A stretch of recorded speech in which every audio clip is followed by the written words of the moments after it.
Elas não precisaram de máscaras para se tornarem monstros. Foram condessas, viúvas, garotas de programa de beira de estrada, mulheres comuns, mas que escondiam uma escuridão inimaginável. Meu nome é Danilo e hoje você vai conhecer as 3 assassinas mais cruéis da história e descobrir que, às vezes, o rosto do mal é muito mais familiar do que imaginamos.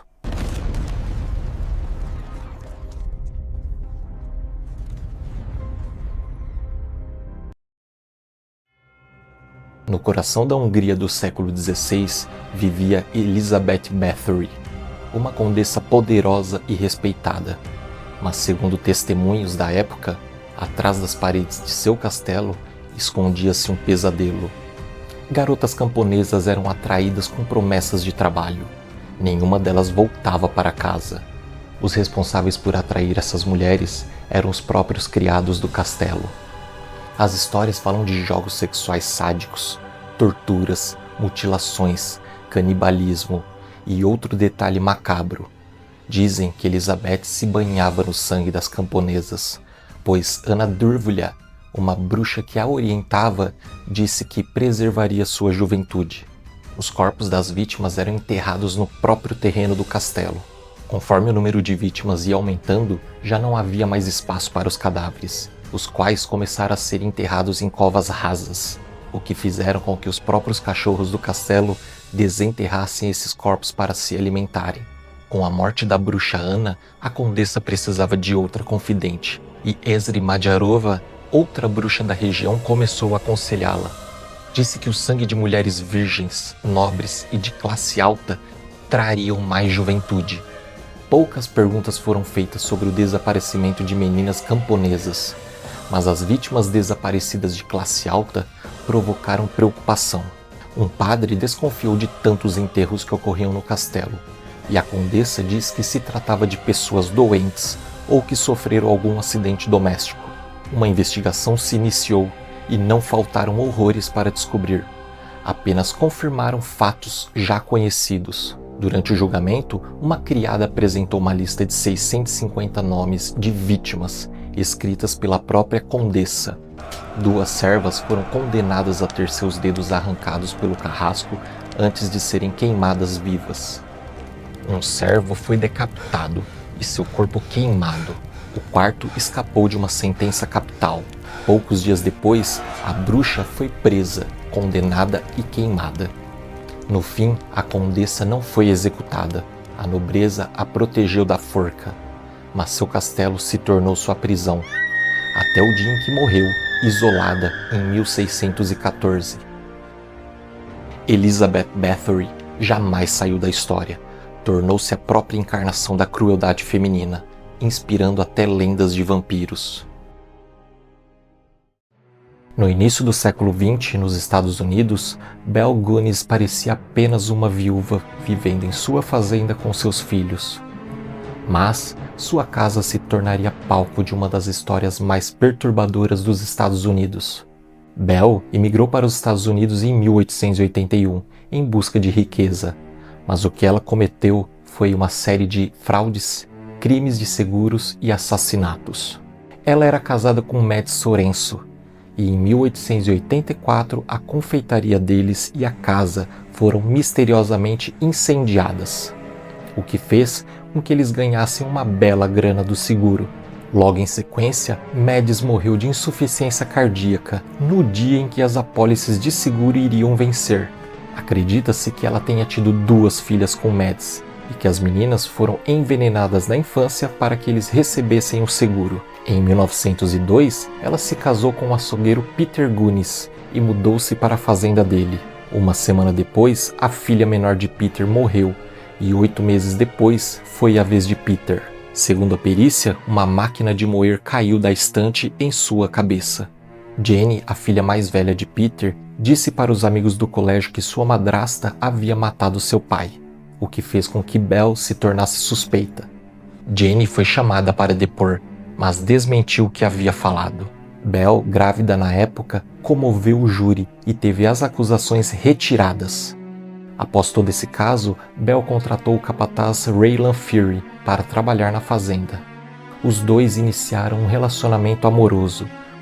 Os vizinhos começaram a questionar sobre Jenny, filha mais velha de Peter, pois não a haviam mais na escola e nem pelas redondezas. Belle disse que ela foi enviada para um colégio interno. Na verdade, ela havia sido morta e seus restos seriam encontrados mais tarde nos arredores da fazenda. Belle começou a escrever anúncios em jornais em busca de pretendentes ricos. Homens solteiros viajavam quilômetros para encontrá-la, trazendo consigo suas economias de uma vida inteira. Ela drogava o café do convidado e depois o matava com algo pesado. Às vezes ela só esperava a vítima dormir e ia até seu quarto. Como era robusta e forte, ela carregava o corpo até o porão, o esquartejava e depois enterrava no chiqueiro dos porcos e nas bases da casa. Às vezes ela só cortava as vítimas e misturava os pedaços com a comida dos porcos. Com o tempo, o capataz começou a ter ciúmes de Belle e começou a ameaçá-la. Ela foi até seu advogado com medo que ele matasse seus filhos e ela, pois ele disse que iria colocar fogo na casa. Belle também pediu ao advogado para fazer um testamento e passar todas as suas posses para seus filhos, caso algo acontecesse com ela. Apesar disso tudo, não quis fazer nenhuma denúncia contra Ray na polícia. Belle contratou outro ajudante, Joey Maxson. Em certa noite, Maxson acordou sentindo um cheiro de queimado e percebeu que a casa estava pegando fogo. Ele chamou pelas crianças e pela Belle, mas ninguém respondeu.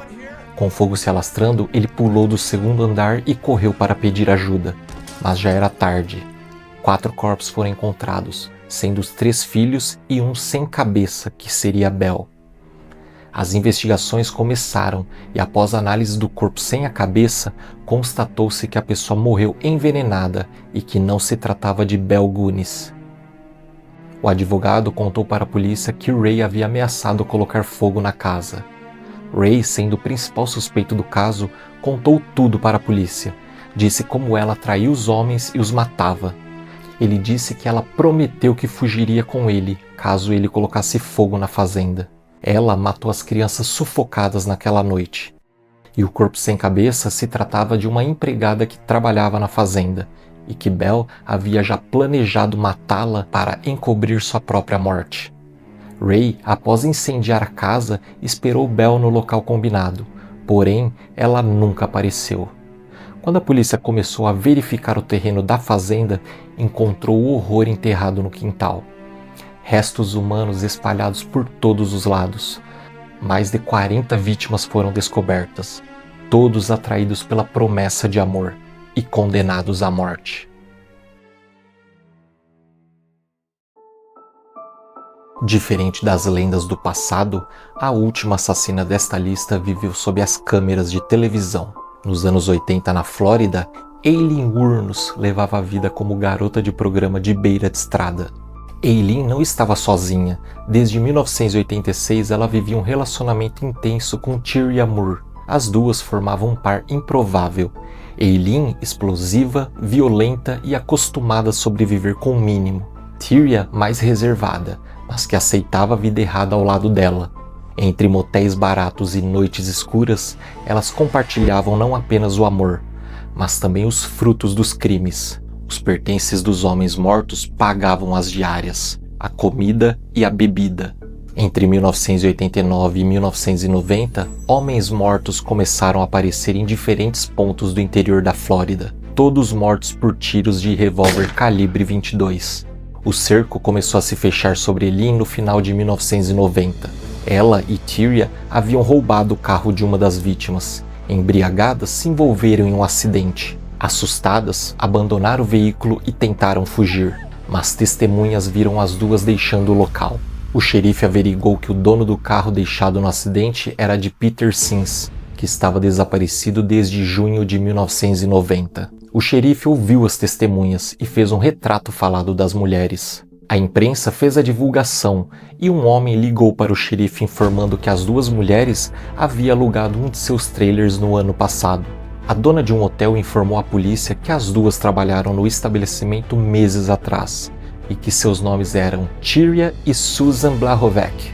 A investigação da polícia avançava cruzando balísticas, carros roubados e relatos que apontavam sempre para a mesma mulher. Outra denúncia que a polícia recebeu foi de que elas ficaram no motel Fairview, com o nome de Tyria e Kemi Marsh Green. Todas essas informações ajudaram a polícia a chegar a uma casa de penhores, em que Kemi assinou e deixou sua digital registrada, o que levou a descobrir que todos esses nomes eram pseudônimos de Aileen Wuornos. Esse detalhe simples ligaria o rastro dos cadáveres ao nome de Aileen Wuornos, devido às digitais que foram encontradas nos veículos. Em 5 de janeiro de 1991, a polícia colocou investigadores disfarçados de traficantes em localidades do estado da Flórida. Eles encontraram Aileen em um pub e a prenderam. Até o momento, ela achava que estava sendo presa por causa de drogas. Dias depois, Tyria foi encontrada em um motel e também foi presa. Tyria, que sabia de todos os assassinatos de Aileen, conversou, instruída pela polícia, por telefonemas com ela, esperando conseguir uma confissão. Essa ajuda fez com que ela recebesse imunidade. Em razão da notoriedade dos crimes e da cobertura da mídia, Aileen tinha destaque. Quanto mais famosa ela se sentia, mais crimes ela confessava. No tribunal, afirmou que cada crime foi em legítima defesa contra abusos, mas a justiça não acreditou. A defesa de Aileen declarou que ela era mentalmente doente, sofria de transtorno de personalidade borderline e sua infância foi conturbada, o que arruinou qualquer chance de normalidade na vida adulta. Em 2022, Aileen foi executada por injeção letal. Seu rosto frio e perturbador continua vivo em documentários, entrevistas e filmes. Sua vida marcada por pobreza, violência e abandono dividiu opiniões. Teria sido ela um monstro cruel ou apenas uma vítima que se transformou em algo pior? A história de uma mulher arruinada que se tornou assassina e um dos maiores ícones criminais do século XX. 3 mulheres, 3 destinos diferentes. A condessa que transformou o sangue em juventude. A viúva que fez do amor uma armadilha mortal. E a garota de programa que se tornou assassina nas estradas dos Estados Unidos. Suas histórias revelam algo perturbador. O mal pode vestir muitas máscaras, e às vezes ele sorri com o rosto de quem menos esperamos. Fala galera, e esse foi mais um vídeo do canal Entre Mundos do Dan. Se você quer saber como um exorcismo terminou em assassinato, clique no vídeo aqui ao lado que eu te conto lá. Até mais!